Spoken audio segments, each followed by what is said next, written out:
పార్టీలో కుమ్ములాట ప్రారంభమైంది. తాజా మాజీ ఎమ్మెల్యేల మధ్య వర్గ విభేదాలు తారాస్థాయికి చేరుకున్నాయి.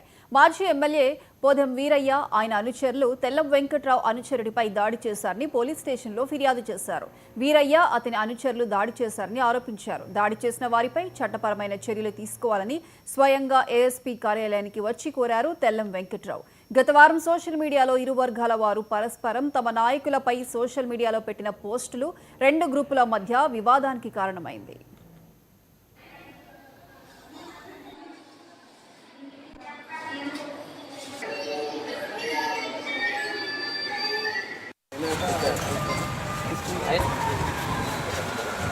ఆఫీస్లో తీసుకుంటారు అరే కరకర దగ్గరకు వచ్చి